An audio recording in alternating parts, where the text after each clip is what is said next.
केंद्रीय सरकारी कर्मचारियों के लंबे समय से मांग को देखते हुए केंद्र सरकार ने नेशनल पेंशन स्कीम के जगह पर यूनिफाइड पेंशन स्कीम को लागू किया था। वहीं अब यूनिफाइड पेंशन स्कीम 1 अप्रैल 2025 से लागू होने जा रही है और इस योजना के लागू हो जाने के बाद अब केंद्रीय कर्मचारियों के रिटायरमेंट के समय केंद्रीय कर्मचारियों के उनके आखिरी महीने के सैलरी का 50% हिस्सा पेंशन के रूप में दिया जाएगा। इसके अलावा अगर कोई केंद्रीय कर्मचारी कम से कम 10 वर्षों तक की भी नौकरी करता है तो उन्हें न्यूनतम 10,000 रुपए की मासिक सैलरी पेंशन के रूप में दी जाएगी। अब देश भर के सभी कर्मचारियों के लिए केंद्र सरकार बड़ा कदम उठाने जा रही है। इससे पहले केंद्र सरकार ने साल 2025 के शुरुआती में ही यूनिफाइड पेंशन स्कीम को लेकर ऐलान किया और केंद्र सरकार ने कहा था कि यह पेंशन की योजना 1 अप्रैल 2025 से लागू होगी। दरअसल यह योजना केंद्रीय कर्मचारियों के लिए पेंशन स्कीम के एक विकल्प के रूप में शुरू की गई है। इस योजना के तहत सरकारी कर्मचारियों को उनके आखिरी सैलरी का 50% पेंशन दिया जाएगा। यूनिफाइड पेंशन स्कीम की शुरुआत केंद्रीय कर्मचारियों के लंबे समय से की जा रही मांग के बाद शुरू की गई है और सरकार के इस कदम के बाद केंद्रीय कर्मचारियों को काफी बड़ी संख्या में लाभ होने जा रहा है। इसके अलावा इस योजना के तहत अब केंद्रीय कर्मचारियों को अपनी सैलरी और महंगाई भत्ते यानी कि डीए का 10% हिस्सा देना भी होगा और इसके अलावा सरकार इसमें 14% तक का कंट्रीब्यूशन अपने से करेगी। इसके अलावा जो सरकारी कर्मचारी न्यूनतम 10 साल का नौकरी पूरा किए रहेंगे उन्हें सरकार की तरफ से न्यूनतम 10,000 रुपए की प्रति महीने पेंशन दी जाएगी।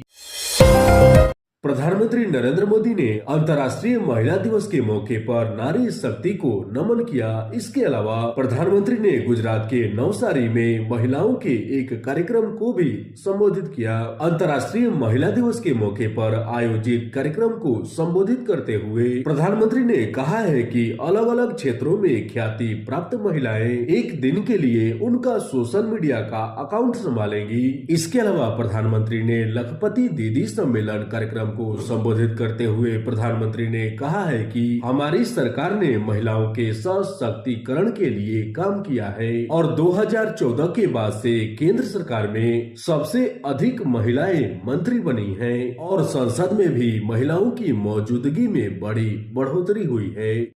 बीते 8 मार्च को अंतर्राष्ट्रीय महिला दिवस का कार्यक्रम भारत के अलावा पूरे दुनिया भर में मनाया गया। वहीं महिला दिवस के मौके पर प्रधानमंत्री नरेंद्र मोदी ने भी गुजरात के नवसारी में लखपति दीदियों से बातचीत की और उनके योगदान और काम के माध्यम से देश भर के हजारों महिलाओं को प्रेरित करने के लिए उनके कामों की सराहना की। इसके अलावा प्रधानमंत्री ने अलग अलग योजनाओं और कार्यक्रमों के माध्यम से महिला सशक्तिकरण को लेकर अपनी सरकार की प्रतिबद्धता भी दोहराई। इसके अलावा प्रधानमंत्री ने कहा कि अलग अलग क्षेत्रों में उपलब्धियां हासिल करने वाली महिलाएं एक दिन के लिए उनके सोशल मीडिया अकाउंट संभालेंगी और इससे पहले भी यानी साल 2020 के अंतर्राष्ट्रीय महिला दिवस के मौके पर 7 महिलाओं ने प्रधानमंत्री नरेंद्र मोदी के सोशल मीडिया अकाउंट को संभाला था। अंतर्राष्ट्रीय महिला दिवस के मौके पर प्रधानमंत्री नरेंद्र मोदी ने अपने सोशल मीडिया प्लेटफॉर्म पर पोस्ट करते हुए प्रधानमंत्री ने लिखा था कि हम अंतर्राष्ट्रीय महिला दिवस के मौके पर हम नारी शक्ति को नमन करते हैं और हमारी सरकार ने हमेशा महिलाओं को सशक्त बनाने के लिए काम किया है। प्रधानमंत्री नरेंद्र मोदी के अलावा राष्ट्रपति द्रौपदी मुर्मू ने भी अंतर्राष्ट्रीय महिला दिवस के मौके पर सभी महिलाओं को बधाई देते हुए अपने सोशल मीडिया प्लेटफॉर्म पर लिखा है कि हम महिलाओं के अधिकार, समानता और सशक्तिकरण के लिए ठोस प्रयास करने का संकल्प लेते हैं। रेलवे के द्वारा पर्व त्योहार के समय और कुछ खास अवसरों पर प्लेटफॉर्म पर यात्रियों की अनावश्यक भीड़भाड़ को कम करने को लेकर कुछ प्रयास करने पर विचार किया जा रहा है। हाल ही में प्रयागराज मेला 2025 में यात्रियों की अत्यधिक भीड़ और जनरल डिब्बों के तय क्षमता से अधिक टिकटों की बिक्री किए जाने के बाद यात्रियों की अनावश्यक भीड़ उमड़ गई थी। ऐसे में अब रेलवे प्रशासन खासतौर पर जनरल टिकटों को लेकर कुछ बदलाव करने पर विचार कर रहा है और रेलवे मंत्रालय जनरल टिकटों की बुकिंग को लेकर बुकिंग प्रणाली पर विचार कर रहा है और किसी खास मौके पर मिलने वाले प्लेटफॉर्म टिकटों की संख्या को भी सीमित करने पर विचार किया जा रहा है। और इसके अलावा जनरल डिब्बों की तय क्षमता के हिसाब से ही जनरल टिकटों को काटने का आदेश दिया गया है।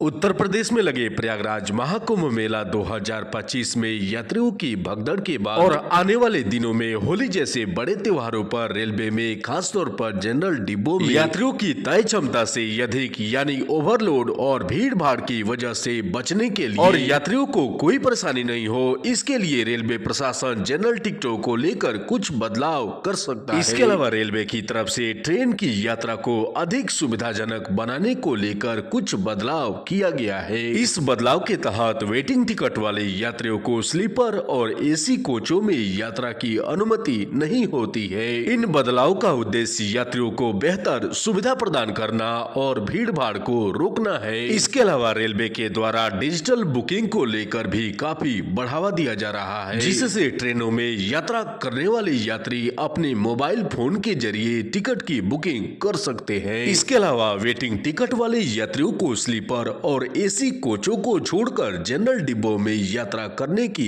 अनुमति होती है। वहीं रेलवे के द्वारा किए जाने वाले अब बदलाव में जनरल टिकटों पर ट्रेनों के नंबर और नाम दर्ज किए जाने का प्रस्ताव भी शामिल है और ऐसा होने पर यात्री अपने तय समय से पहले प्लेटफॉर्म पर नहीं जा पाएंगे। इसके अलावा अंतिम समय में प्लेटफॉर्म बदलने की भी गुंजाइश कम हो जाएगी। ऐसे में त्योहारों पर होने वाले भीड़ भाड़ को देखते हुए अब रेलवे प्रशासन ट्रेन टिकटों की बुकिंग प्रणाली पर विचार करने का प्रस्ताव कर रहा है। आईसीसी चैंपियंस ट्रॉफी 2025 का फाइनल मुकाबला आज दुबई के इंटरनेशनल क्रिकेट स्टेडियम में खेला जाएगा। चैंपियंस ट्रॉफी 2025 का फाइनल मुकाबला भारत और न्यूजीलैंड के बीच होने वाला है। भारतीय टीम चैंपियंस ट्रॉफी 2025 का खिताब अपने नाम करने से एक कदम दूर है। ऐसे में भारतीय टीम चैंपियंस ट्रॉफी का तीसरा खिताब भी अपने नाम करना चाहेगी। दूसरी तरफ न्यूजीलैंड भी बड़े बड़े देशों को मात देकर फाइनल मुकाबले में पहुंची है। ऐसे में भारतीय टीम को न्यूजीलैंड के खिलाफ काफी सावधानी और सतर्कता के साथ खेलना होगा, क्योंकि न्यूजीलैंड ने सेमीफाइनल के दूसरे मुकाबले में साउथ अफ्रीका जैसी बड़ी टीमों को मात दी थी और न्यूजीलैंड ने पहले बल्लेबाजी करते हुए 350 से अधिक रनों का पहाड़ खड़ा कर दिया था। और ऐसे में भारतीय टीम को न्यूजीलैंड के साथ फाइनल मुकाबले में काफी अलर्ट रहना पड़ेगा। चैंपियंस ट्रॉफी 2025 का फाइनल मुकाबला आज भारत और न्यूजीलैंड के बीच दुबई के इंटरनेशनल स्टेडियम में खेला जाएगा और इस मुकाबले में बारिश आने की संभावनाएं पिछले कई दिनों से लगाई जा रही है। हालांकि भारत और न्यूजीलैंड के बीच यह फाइनल का महामुकाबला अगर बारिश आ जाने की वजह से रोका जाता है तो इसको लेकर एक रिजर्व डे भी रखा गया है। हालांकि अगर रिजर्व डे पर भी यह मुकाबला नहीं हो पाता है तो इस स्थिति में लीग स्टेज के के आधार पर न्यूजीलैंड को वरीयता देते हुए उसे विजेता घोषित कर दिया जाएगा। हालांकि कई अन्य रिपोर्टों के मुताबिक चैंपियंस ट्रॉफी फाइनल मुकाबले में बारिश आने की संभावनाएं 9 के बराबर है और 9 मार्च को करीब 24 सालों के बाद भारत और न्यूजीलैंड चैंपियंस ट्रॉफी में एक दूसरे के सामने होगी। और इससे पहले साल 2000 में न्यूजीलैंड ने भारतीय टीम को हराकर नॉकआउट सीरीज अपने नाम की थी और इस तरह से साल 2000 में जीता हुआ न्यूजीलैंड का पहला आईसीसी का चैंपियंस ट्रॉफी रहेगा। और इससे पहले भारतीय टीम ने कुल 2 बार चैंपियंस ट्रॉफी का खिताब अपने नाम किया है। हालांकि भारतीय टीम के हालिया फॉर्म को देखते हुए कहा जा रहा है कि इस बार भी यानी चैंपियंस ट्रॉफी 2025 का खिताब एक बार फिर से भारतीय टीम अपने नाम करेगी। हालांकि न्यूजीलैंड भी अपने कारनामों से बड़ी बड़ी टीमों को मात देने में सफल रही है और इसी क्रम में न्यूजीलैंड ने सेमीफाइनल के दूसरे मुकाबले में साउथ अफ्रीका जैसी बड़ी टीमों को भी मात दी थी। न्यूजीलैंड का बैटिंग ऑर्डर भी काफी गहराइयों से भरा हुआ है और न्यूजीलैंड ने साउथ अफ्रीका के खिलाफ पहले बल्लेबाजी करते हुए 350 से अधिक रनों का अंबार लगा दिया था। हालांकि साउथ अफ्रीका ने रनों के इतने बड़े अंबार से डिप्रेस्ड हो जाने की वजह से यह मैच गंवा बैठी थी और ऐसे में चैंपियंस ट्रॉफी फाइनल मुकाबले में भारतीय टीम को न्यूजीलैंड के खिलाफ काफी सतर्क रहना पड़ेगा। इसके अलावा अगर भारतीय टीम पहले बल्लेबाजी करती है तो उसे न्यूजीलैंड के खिलाफ एक बड़ा स्कोर खड़ा करना पड़ेगा।